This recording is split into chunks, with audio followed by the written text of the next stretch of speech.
지난주 띵동 공시 왔어요 시간에는 이 자사주 대상으로 해서 교환사채 발행하려면 공시를 더 깐깐히 해야 된다라는 내용으로 전달을 드렸었는데 한 주 사이에 참 많은 일들이 있었습니다. 그래서 이 내용 오늘 살펴보려고 하고요. 권호석 기자랑 함께 할 거예요. 한 주 잘 지내셨죠? 잘 지냈습니다. 잘 지냈는데 네. 참 요 가지고 오신 주제로 많은 일들이 있어서 네. 오늘 풀어주실 예정이에요. 사실 그날 공시 언제 뜰까 막 그랬었는데 당일에 뜨긴 떴었어요. 근데 요게 어제 차려됐습니다. 광동시장 얘기입니다. 맞습니다. 네. 결국 제 얘기가 맞아 떨어진 건데 그날 이제 그 방송 당일날 이제 광동제약 250억 규모의 이제 자사주를 대상으로 교환사채를 대신증권 측에 발행한다고 이제 공시를 했고 규모가 한 380만 주 정도고요. 발행 이유는 이제 그 광동제약의 계열사가 좀 몇 개 있습니다. 그 계열사에 대한 운영 자금이랑 시설 투자 계획이라 목적을 적었는데 이제 어제 바로 이제 교환사채 발행을 취소를 하고 이제 유상증자를 통해서 자금 조달하겠다라고 이제 아예 철회를 해버렸습니다. 당국의 제동이 있었기 때문입니다. 그렇지요? 그렇죠. 네. 제가 기사를 맨 처음 썼는데 그거 한번 띄워주시면은 네. 저도 운이 좋았는데 네. 이 나온 날에 그 금감원 고위 임원분이랑 함께 좀 이제 식사를 하고 있었는데 네. 갑자기 이제 의미 있는 내용을 발표할 수 있다. 그래서 먼저 쓰셔라. 라고 하셔서 뭐지 했더니 이제 이 얘기를 대충 전해 듣고 이제 담당자분께 이제 전화를 해가지고 근데 이미 공신 나왔더라고요. 그래서 네.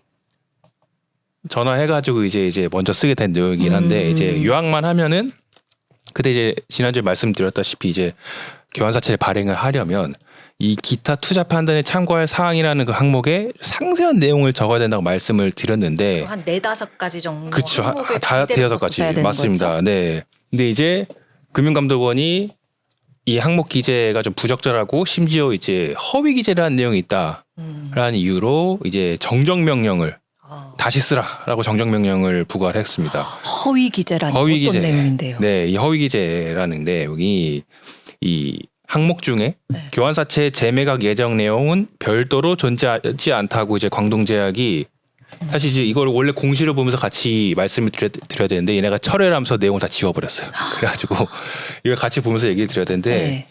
그때 이제 광동제약 측에서 어쨌든 재매각 예정 없다라는 내용을 발표를 했었는데 그 사채 발행대 상대방인 이 대신증권 측에 금감원이 직접 확인을 했답니다.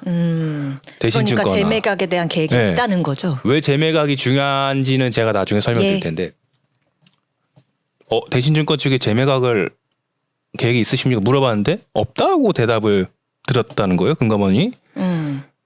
그러면 이제 어쨌든 거짓 공시가 된 거 아닙니까? 네. 네. 그러니까 지금 그러니까 대신 쪽은 금감원 쪽에서 확인을 했는데 재매각 계획이 없다고. 그렇죠. 공시는 광동제약 측은 이제 그 사채 발행 상대방의 대신증권이 재매각할 그 교환사채를 발행받고 재매각할 계획이 없다고 올렸는데 근데 이제 금감원 측은 이제 교환사채 규모가 좀 워낙 많고 하니까 그리고 첫 본보기가 되니까 한번 대신증권 측에 직접 물어봤답니다. 네. 광동제약에서는 공시로 너네가 재매각을 하지 않을 거라고 공시를 올렸는데 진짜 재매각 하지 않을 거냐 했더니 우리 아니라- 재매각 할 건데요? 그렇죠. 라고 한 그렇게 겁니다. 된다는 제가 말을 잘못했네요. 맞습니다. 맞죠. 지금 네. 말씀 잘. 그래서 이제 그러면은 공시랑 내용이 다르네. 대신증권은 이 교환사채를 재매각을 하겠다고 했네.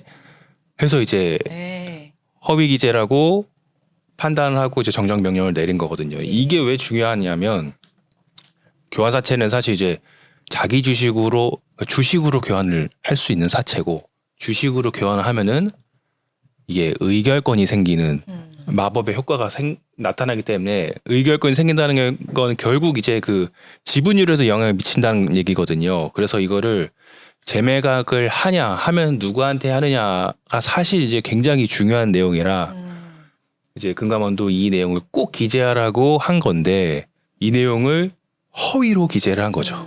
없을 거라고. 그러니까요. 왜 그러면 광동제약이 허위로 기재를 했을까? 그렇죠. 어떠한 의도가 있는 것이다라고 우리는 추정을 해볼 수 있는 거잖아요. 어떤 의도가 있느냐 이거를 이제 의심을 해볼 수 있죠. 네. 맞습니다. 이 지금부터 광동제약 반기 보고서를 예. 보면서 설명을 드리겠습니다. 네. 공시에 광동제약 근데 사실 어떤 회사인지 아시나요? 네. 비타오백 만들고 네. 옥수수 수염차로 네. 유명하고 제가 봤는데 그 제주 삼다수도 이제 여기서 판매한다고.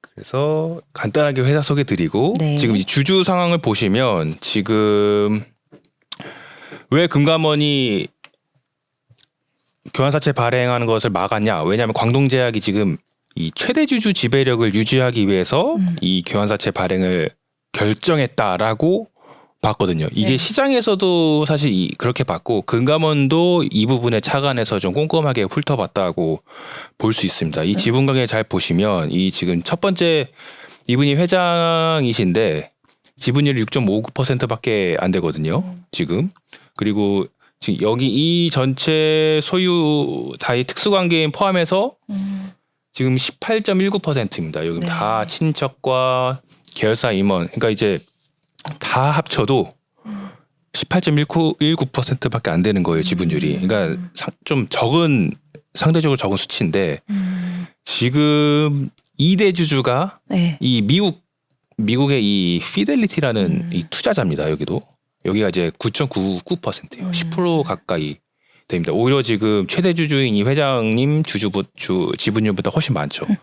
그러니까 이제 이 회장님으로서는 경영권을 좀 위협받을 수 있는 상황으로 생각할 수밖에 없었고, 그러니 우호 네. 지분을 우호 지분을 확보하기 위해서 이 교환사채를 발행하지 않았느냐라고 보는 게 이제 시장의 이제 중론이었고, 이 실제로 이제 이번 말고 지난달 말에도 이제 네. 자사주 동맹을 체결했거든요. 이게 뭐냐면은 삼양 패키징, 금비, 사마왕관이라는 이 회사에 그 220억 규모의 자사주를 이제 처분했습니다. 이게 공시에 나오긴 했는데 이제 삼양 패키징이라는 회사에는 자사주를 단순 매각했고 네. 이 금비와 이 사마왕관은 금비의 자회사인데 여기와는 자사주를 맞교환했거든요. 근데 이 세 개사가 이 광동제약이랑 이제 아주 긴밀한 업무 협력 관계를 갖고 있는데 광동제약이 이제 말씀하셨다시피 이제 음료수 사업도 하고 있는데 이 세 회사들이 이제 음료 용기를 만드는 회사. 그러니까 이제 깊은 그 사업 협력 관계를 맺고 있기 때문에 사실상 이제 우호 세력이라고도 이제 보거든요. 시장에서는. 그래서 어쨌든 이런 이 빌드업을 해왔기 때문에 이게 이번 교환사채 발행도 지배력 유지를 위한 어떤 처분을 하기 위해서 하지 않았나라고 금감원이 본 것 같습니다. 네. 네네. 그 자사주 교환사채 얘기하면 우리가 태강산업 얘기도 안 짚어볼 네. 수 없을 것 맞습니다. 같은데요. 네네네.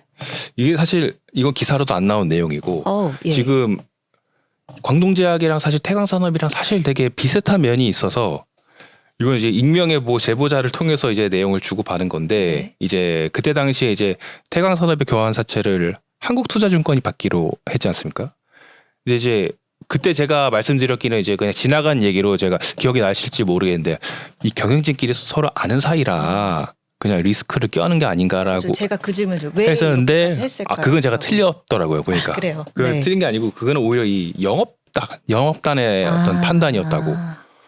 지금 이제 태강산업이 아시다시피 그 애경산업 비롯해서 이제 공격적으로 지금 M&A를 추진을 하고 있는데 이 한국투자증권에 이런 얘기를 했답니다.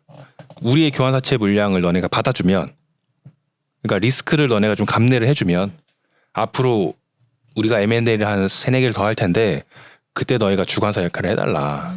그러면 이제 그 한두 개만 해도 거의 수십억 수백억을 수수료를 받을 수 있거든 증권사는. 그러니까 이제 남는 장사라고 생각을 한 거겠죠 영업단에서는. 그리고 이제 또 하나 이제 한국투자증권이 교환사채를 이제 알아서 처분하는 게 아니고 그거를 이제 태강산업이 지정해준 우호 세력에게 그 교환사채를 이제 하나씩 떼어주라라고 얘기를 했다고 합니다. 지금 상법이 개정되면서 이제 3% 룰이, 그러니까 의결권을 3%까지밖에 인정을 안 하기 때문에 딱 3%씩 떼어서 이제 나눠주도록 했다는 겁니다. 이게 그렇게 되면 이제 우호 세력에 그렇게 태광산업 자사주를 넘기게 되면 나중에 이제 경영권 방어에 있어서 이제 유리해지는 이거를 이제 전문 용어로 파킹 전략이라고 하거든요. 네. 자사주를 팔지 않고 처분하지 않고 이제 잠시 갖고 있다가 임시 보관했다가 이제 다시 돌려주거나 아니면 우호 세력에 넘겨주는 이 전략을 파킹이라고 하거든요. 네. 이 주차할 때 파킹 그거거든요. 네. 그래서 이러한 이 내용이 이게 고위 경영진으로 올라가니까 오히려 거기서는 너무 리스키한 판단이다. 영업단이 너무 리스크하게 이거를 받아들인다 해서 이제 그래서 브레이크를 걸고 지금 자사주 교환사채가 지금 중단된 상태잖아요. 예. 그래서 지금 이 내용이 지금 광동제약이랑 약간 비슷하게 이 흐름을 보고 광동제약도 이거를 따라 한 게 아닌가라고 금감원이 보고서는 이 제동을 걸었다라고 지금 이제 그림을 그릴 수 있습니다. 네네네. 여러모로 좀 어렵습니다. 곤혹스럽다. 네. 네. 어쨌든 이제 네. 요약을 하면은 네. 경영권 유지를 위해서 네. 이제 이런 이 방법을 사용했다. 교환사채 발행을 사용했다. 그게 약간 유사점이 보인다. 대광산업과 광동제약이 네. 그렇게 요약할 수 있겠습니다. 네. 네. 좀 이 밖에도 좀 여러 가지 난해합니다. 예, 네. 좀 의문스러운 구석들이 맞습니다. 좀 보이는 것 같은데. 이게 그 경영권 유지 말고도 이 지금은 없어졌지만 그 세부 항목을 기재한 걸 보면은 이거를 왜 교환사채로 자금을 조달해야 되는지에 대한 어떤 의문점을 제기를 했는데 이게 광동제약을 연결 기준 이게 재무 상태표 보면은 이 현금이랑 현금성 자산이 960억 정도가 됩니다. 근데 교환사채로 발행하는 금액이 아까 한 250억 원인데 그냥 이 현금성 자산을 처분해서 자금을 마련하면 되는 거거든요. 근데 굳이 이거를 교환사채를 왜 하려고 하느냐라는 의문점을 이제 거기서 금감원에서 제기를 했고 네. 그리고 교환사채 같은 경우에는 이제 자사주 말고 다른 법인의 주식으로도 사실 교환이 가능한데 다른 회사의 주식을 36곳의 주식을 갖고 있어요. 그러니까 그 갖고 있는 주식 중에 하나를 담보로 해서 사실 사채를 발행할 수도 있는데 굳이 자사주를 했어야 했느냐. 네. 그리고 이제 자사주를 처분해서 아까 제가 말씀드렸던 게 이제 계열사의 이제 시설 투자나 자금을 지원하겠다고 한 건데 사실 이거는 누누이 이제 시장에서 이제 배임이 있을 수 있다는 논란이 있었기 때문에 이건 사실 좀 부적절할 수 있다라고 이제 금감원이 판단을 했거든요. 그렇다고 그 시설 투자를 언제 어떤 목적으로 이제 사용하겠다라는 계획성도 아예 불분명했고 그래서 여러모로 이런 종합적인 관점을 이제 판단을 해서 이제 정정 명령을 내렸고 근데 이제 광동제약은 이제 그냥 백기를 든 거죠. 네. 그냥 이런 말 안 하겠다. 아, 네. 그렇군요. 네. 지금 광동제약 말고도 또 자사주 대상 교환사채 이게 사실 또 얘기하는 있습니다. 데가 있나요? 네네네. 이 코스닥 업체 테스라는 곳인데요. 여기도 이제 그 공시를 같이 보겠습니다. 네. 여기가 공시를 수정을 2번 했습니다. 네. 수정을 2번 했네요. 여기가 157억 규모 이제 자사주 대상 교환사채를 발행한다고 공시를 했는데 어제 기재 정정을 하나 올리고 방금 오늘도 기재 정정 올렸습니다. 아, 이 내용을 보시면은 어떤 부분이 보완됐나요? 이거 보시면 이 자세하게 친절하게 이 정정 사항과 정정 사유가 이게 나옵니다. 네. 그래서 왜 그 교환사채를 발행하느냐라는 네.